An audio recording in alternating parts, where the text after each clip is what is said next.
Assalamualaikum warahmatullahi wabarakatuh. Waalaikumsalam warahmatullahi wabarakatuh. Bagaimana kabar hari ini? Baik. Siap menerima materi? Siap. Siap. Sebelum pelajaran hari ini dimulai, mari kita berdoa. Untuk yang ingin doa, Mas Irfan. Sebelum memulai pelajaran, marilah kita berdoa untuk agama kita masing-masing. Berdoa dipersilakan.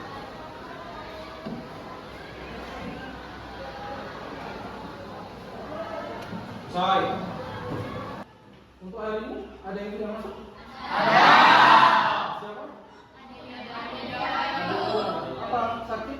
Izin? Izin. Ada lagi? Takut. Sakit. Ada lagi? Izin. Bila untuk hari ini kita belajar tentang berpikir komputasional, tapi tujuan kita yaitu di mana siswa menerapkan fitur data dan algoritma standar untuk menghasilkan berbagai solusi dalam menyelesaikan persoalan yang mengandung hitungan data berstruktur kompleks dengan volume tidak kecil. Jadi ini digunakan kita dalam kehidupan sehari-hari. Ya. Nanti di pelajaran kali ini kita membentuk kelompok, di mana satu kelas saya bagi 5 kelompok, kemudian saya beri lembar kerja peserta didik KPD seperti biasa. Nanti didiskusikan bagaimana algoritmanya kita membuat algoritma dalam kehidupan sehari-hari. Untuk materi kita review materi kemarin ya. Kemarin kita belajar berpikir komputasional, di mana BK ini disebut BK. Berpikir komputasional adalah keterampilan penting di era digital, membantu kita memecahkan masalah secara efisien dan logis. Ya, intinya logis, efisien. Makanya kita buat algoritma dalam kehidupan kita sehari-hari. Apa itu berpikir komputasional? Baik, kita berpikir secara logis, ya. Inspirasi dari komputer, ya. Bukan hanya untuk programmer, tapi untuk kehidupan kita sehari-hari. Bagaimana kita pola itu dibuat, bagaimana jadwal itu dibuat, semua dengan menggunakan algoritma, ya. Lanjut. Kemudian 4 pilar berpikir komputasional, ada dekomposisi, pengenalan pola, abstraksi dan algoritma. Nah, ya, dekomposisi memecahkan masalah besar menjadi bagian kecil. Pengenalan pola menjelaskan kesamaan atau tren dalam masalah atau data. Ya. Abstraksi menyederhanakan masalah dengan fokus pada informasi penting. Algoritma merancang langkah-langkah yang jelas sehingga teratur untuk menyelesaikan masalah. Ya, banyak di algoritma, terutama kita buat antrian, bertumpukan. Ya. Hal ini tidak usah berbelit-belit, kita buat algoritma kehidupan sehari-hari. Dalam keluarga, umpama ada satu keluarga ingin anak sama ayah ingin makan nasi goreng, sedangkan anaknya ingin masak mie goreng. Bagaimana cara kita membuat nasi goreng dan mie goreng itu dalam satu kali pekerjaan? Ya. Jadi berpikirnya logis kan? Kira-kira apa kesamaan di sana? Polanya apa? Ya. Manfaat berpikir komputasional itu meningkatkan kreativitas saya. Karena kita biasa bekerja di otak kanan, tapi berpikir logis, berpikir komputasional, akhirnya kita bekerja. Ya. Efisien kerja, ya. Jadi tidak akan berbelit-belit kalau kita sudah punya konsep, kita punya pola, ya. Keterampilan masa depan. Nanti dalam tahun ke tahun itu sudah era digital ya, semua berbasis digital, ya, literasi juga digital sebenarnya. Pemecahan masalah, ya. Kenapa diambil? Karena dari pemecahan masalah pasti ada pengambilan keputusan. Ya. Kalau kita sudah punya pola, punya algoritma, sudah punya konsep yang baru, maka masalah akan cepat selesai. Di mana-mana, itu pun sistemik, ya, pasti sistem. Contoh penerapan sehari-hari berpikir komputasional, ya, merapikan kamar, ya. Dari kamar yang berantakan, makanya kita buat menjadi bagian-bagian terkecil dengan gunakan dekomposisi. Ya, apa yang akan kita rapikan dulu? Lemari dulu, tempat tidur dulu, dan lantai. Ya. Ada lagu bangun tidur terus Mandi. Tapi sekarang yang berlaku, apa? Bangun tidur terus Main HP. cari HP dulu. Oh, lebih aja. Yang kedua, merencanakan liburan. Ya.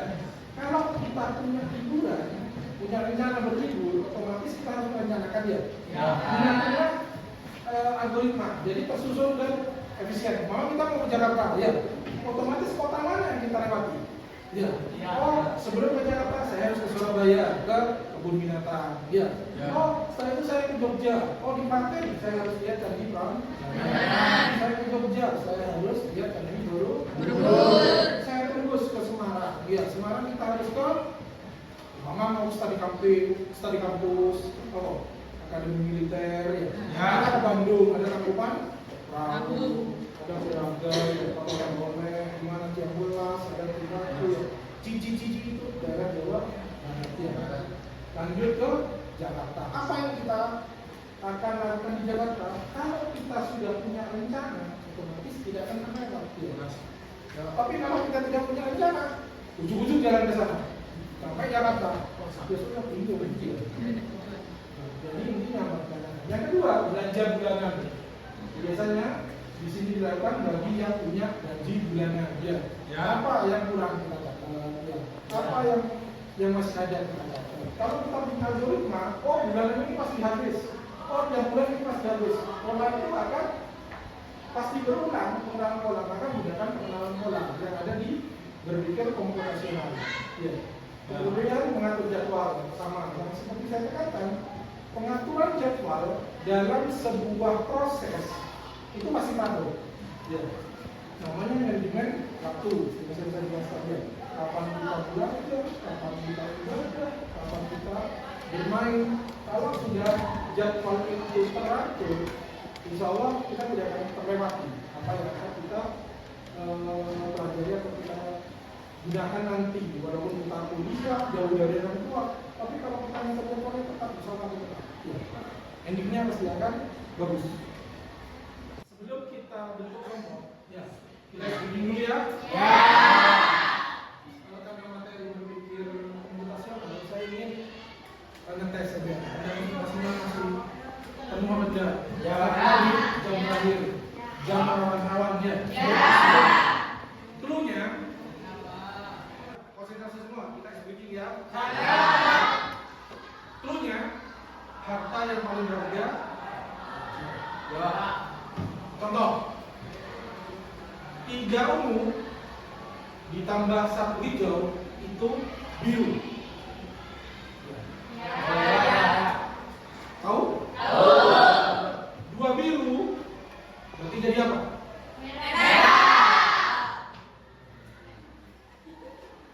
Hijau merah.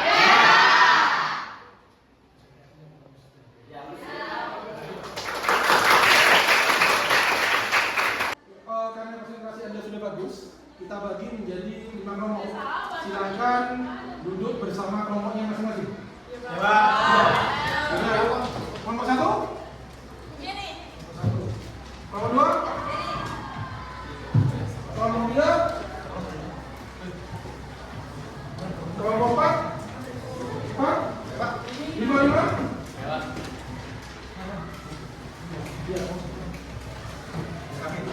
Coba dilihat LKPD-nya.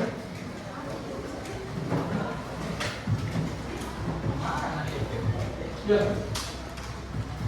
LKPD-nya itu kan berpikir komputasionalnya.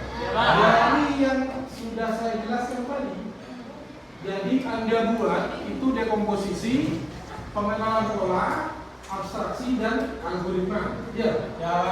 Gimana caranya? Dimana dalam satu keluarga ingin makan yang berbeda, satunya nasi goreng, satunya mie goreng. Itu LKPD 1. LKPD 2, satunya soto ayam, satunya soto daging. Anda buat pengenalan polanya, abstraksi dekomposisinya, silahkan diskusikan dengan teman-temannya. Ya. Kemudian kalau sudah selesai, silahkan dipresentasikan. Ya. Satu-satu sesuai yang saya tunjuk. Silakan. Terima kasih.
kelompok yang membuat nasi goreng dan mie goreng. Siapa? Nih. Ya, maju dulu. Ya, presentasi. Siap? Siap. Nah,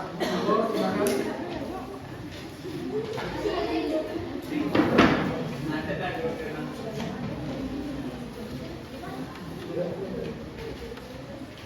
Assalamualaikum warahmatullahi wabarakatuh. Waalaikumsalam warahmatullahi wabarakatuh.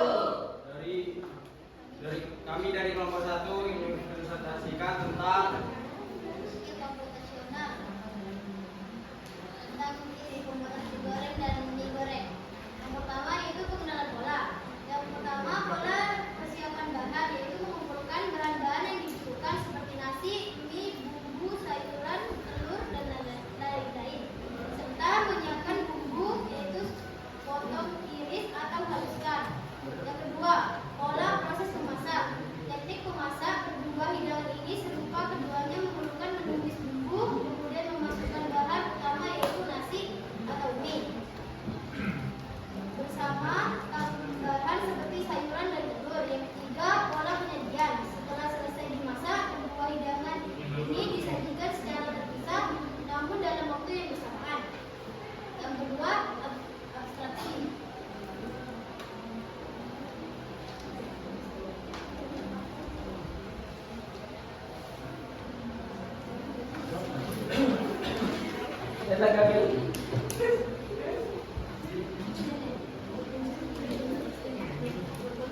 Ringkasan dalam bentuk abstraksi. Yang pertama, siapkan bahan dan bumbu. Yang kedua, olah bumbu secara terpisah untuk nasi dan mie. Yang ketiga, masak nasi goreng lalu masak mie goreng. Yang keempat, sajikan kedua hidangan. Dengan pola dan algoritma ini, kita dapat menyusun langkah pembuatan nasi goreng dan mie goreng secara efisien dan sistematis. Halo, lanjut. Algoritma. Algoritma. Yang ketiga, algoritma.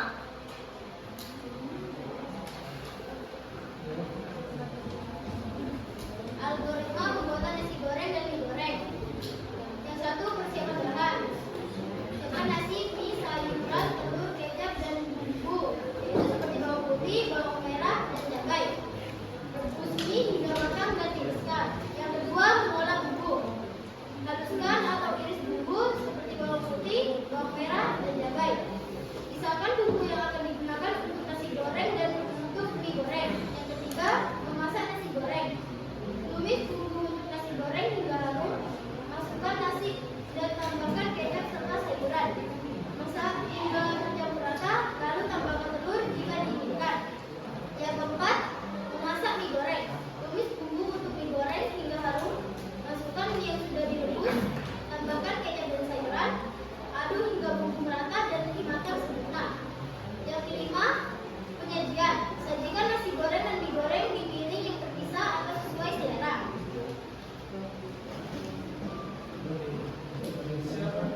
Itu Mungkin saja. orang lain? Mungkin ada yang mau ditanyakan? Tanyakan. Baik, saya ingin bertanya. Kan di sini masalahnya yaitu ingin menggoreng nasi goreng untuk keluarga. Nasi goreng itu tidak pas kalau tidak digoreng dengan telur. Bagaimana kalau kita menambahkan telur? Ya, menambahkan telur itu masuk ke dalam algoritma persiapan bumbu. Telurnya bisa digoreng awal atau akhir. Jawab. Kalau telur ingin dipisah, bisa digoreng sebelum persiapan bahan. Jika telur ingin campur, bisa bersamaan dengan bumbu. Gimana jawabannya? Siap? Baik, saya puas dengan jawaban tersebut. Sekian dari presentasi kami, kurang lebihnya mohon maaf. Assalamualaikum. Wassalamualaikum warahmatullahi wabarakatuh.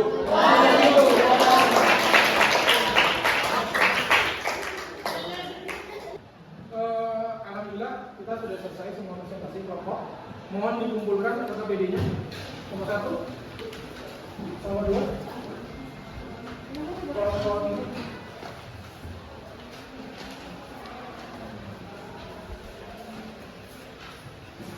Terima kasih Anda sudah mengerjakan KKBD. Oke. Kita sekarang buat kesimpulan dari materi yang kita bahas hari ini. Di mana perbedaan dari komposisi, pengenalan pola, abstraksi dan algoritma. Yang pertama di komposisi, yaitu memecahkan masalah melibatkan yang besar, ya, jadi direct, ya. Kemudian kalau pengenalan pola itu melibatkan identifikasi pola. Contohnya mie dan nasi goreng dan mie yang sama apanya? Bumbu. Ya. Soto ayam sama soto daging yang sama apanya? Makanya dimasak bersama. Ya. Lanjut abstraksi. Abstraksi kita fokus detail, ya, lebih detail. Jadi sebuah yang kompleks kita sederhanakan, kita pisah, ya. Apa yang dilakukan? Bumbu itu terdiri dari apa? Ya. Disebutkan bahannya, ada kuah, ada kunyit, ada gula, ada garam, ya. Detail. Apa itu algoritma baru yang logis? Jadi tadi ada pertanyaan, oh saya bikin telur, makanya telurnya digoreng dulu. Tapi timbul pertanyaan, ya telur itu digoreng kan otomatis ya, telur digoreng ya, kan otomatis telur itu dipecah, ya. Apa mau dibuat telur dadar atau telur ceplok? Kan ada caranya.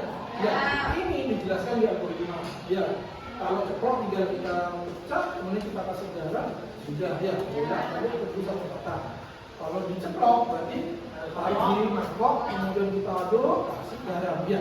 Bedakan caranya sama. Itulah kita belajar berpikir komputasional, ya. Kalau sudah terstruktur, insya Allah apa yang kita berbuat, apa yang kita lakukan itu pasti berhasil.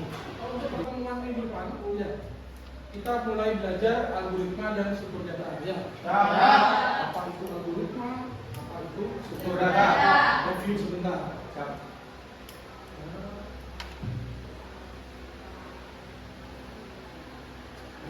Ini ya, itu kita belajar dulu.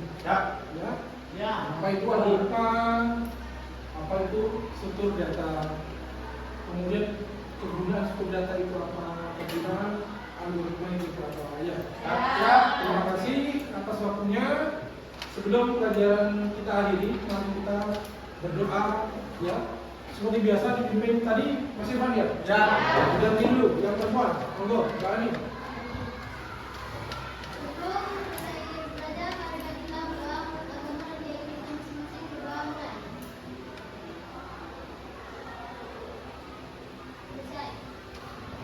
Terima kasih atas waktunya hari ini. Semoga pelajaran hari ini bermanfaat dan bisa membantu